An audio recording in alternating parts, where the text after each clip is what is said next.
Assalamualaikum warahmatullahi wabarakatuh. Selamat pagi anak-anak. Semoga sehat selalu ya. Oke, kembali lagi dengan Bu Leni. Hari ini kita akan belajar tentang mata pelajaran fikih, yaitu mengenai makanan dan minuman yang halal dan yang haram. Nah, pertemuan selanjutnya kita sudah membahas tentang makanan dan minuman yang halal.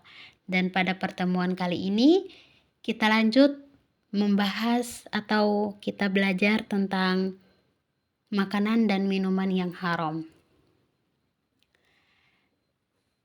Nah, tahukah kalian apakah makanan dan minuman yang haram itu? Nah, jadi gini, makanan dan minuman yang haram adalah makanan dan minuman yang diharamkan untuk dikonsumsi karena ada nas dalam Al-Quran dan Al-Hadis. Bila tidak terdapat petunjuk yang melarang, berarti halal. Setiap makanan dan minuman yang diharamkan atau dilarang oleh syara pasti memiliki dampak buruk bagi tubuh kita. Sebaliknya, meninggalkan makanan dan minuman yang dilarang syara pasti ada faedahnya dan mendapat pahala. Selanjutnya tentang jenis makanan dan minuman haram. Tahukah kalian mengapa Allah Subhanahu wa Ta'ala menyuruh kita memakan dan meminum yang halal? Ternyata makanan dan minuman yang haram itu memiliki banyak mudaratnya. Pada dasarnya, segala minuman apa saja yang halal untuk diminum selama tidak ada ayat Al-Quran dan hadis yang mengharamkannya. Bila diharamkan namun masih dikonsumsi, maka niscaya tidak barokah, bahkan menimbulkan penyakit. Nah, di sini jenis makanan dan minuman haram dibagi menjadi dua. Yang pertama, haram li zatihi, dan yang kedua, haram li gairihi. Nah, haram li zatihi ini adalah daging babi, darah, dan khamar. Haram li zatihi, makanan yang haram karena zatnya. Maksudnya, hukum asal dari makanan itu sendiri memang sudah haram. Haram bentuk ini terdapat daging babi, darah, dan khamar. Daging babi ini seluruh makanan, minuman, obat-obatan, dan kosmetik yang mengandung unsur babi dalam bentuk apapun haram dikonsumsi. Dan darah yang mengalir dari binatang atau manusia haram dikonsumsi, baik secara langsung maupun dicampurkan pada bahan makanan secara dinilai najis, kotor, menjijikan, dan dapat mengganggu kesehatan. Dan yang ketiga ada khamar atau minuman keras. Khamar dapat dianalogikan dengannya semua makanan dan minuman yang bisa menimbulkan mudarat dan merusak badan, akal, jiwa, moral, dan akidah. Misalnya narkoba dengan seluruh jenis dan semacamnya. Selanjutnya ada haram li gairihi,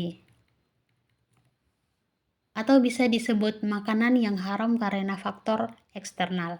Maksudnya, hukum asal makanan itu sendiri adalah halal, akan tetapi dia berubah menjadi haram karena adanya sebab yang tidak berkaitan dengan makanan tersebut. Dan di sini yang disebut haram li gairihi ada bangkai kecuali ikan dan belalang. Semua makanan halal yang tercampur najis dan makanan haram. Nah, di sini Ibu akan sedikit menjelaskan jenis-jenis bangkai yang berdasarkan dalam Quran Al-Maidah ayat 3, yaitu binatang yang mati karena tercekik. Yang kedua, binatang yang mati karena terkena pukulan keras. Yang ketiga, binatang yang mati karena jatuh dari tempat yang tinggi. Selanjutnya, binatang yang mati karena ditanduk oleh binatang lainnya. Binatang yang mati karena dimangsa oleh binatang buas. Semua binatang yang mati tanpa penyembelihan seperti disertrum. semua binatang yang disembelih dengan sengaja tidak membaca basmalah. Selanjutnya, semua hewan yang disembelih untuk selain Allah walaupun dengan membaca basmalah. Semua bagian tubuh hewan yang terpotong atau terpisah dari tubuhnya, namun ada 2 jenis bangkai yang tidak haram hukumnya, yaitu ikan, dan belalang. Nah, selanjutnya semua makanan halal yang tercampur najis. Nah, di sini contohnya seperti mentega, madu, susu, minyak goreng, atau selainnya yang kejatuhan tikus atau cicak misalnya. Hukumnya sebagaimana yang disebutkan dalam makanan halal yang tercampur najis itu haram. Oke, yang terakhir kita membahas tentang akibat mengonsumsi makanan dan minuman yang haram. Nah, akibat dari mengonsumsi makanan dan minuman yang haram, apabila manusia mengonsumsi makanan dan minuman yang haram, maka akan menimbulkan akibat buruk atau mudarat bagi dirinya maupun terhadap orang lain atau masyarakat, bahkan terhadap lingkungannya. Di antaranya, akibat buruk dari makanan dan minuman yang haram, yang pertama itu amal ibadahnya tidak akan diterima dan doanya tidak akan dikabulkan oleh Allah Subhanahu wa Ta'ala. Dan yang kedua,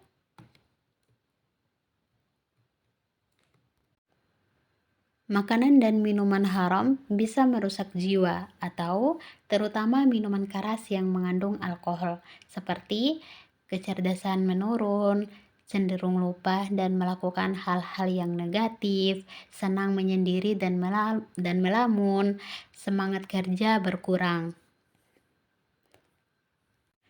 Makan dan minuman yang haram dapat membahayakan kesehatan. Makan dan minuman yang haram memubazirkan harta, menimbulkan permusuhan dan kebencian. Selanjutnya, menghalangi terkabulnya doa karena telah melanggar aturan Allah Subhanahu wa Ta'ala. Dan terakhir, menghalangi mengingat Allah Subhanahu wa Ta'ala. Itu termasuk dari akibat mengonsumsi makanan dan minuman yang haram. Mungkin sekian pada pertemuan hari ini kita cukupkan. Lebih dan kurangnya mohon maaf. Wabillahi taufiq wal hidayah. Wassalamualaikum warahmatullahi wabarakatuh.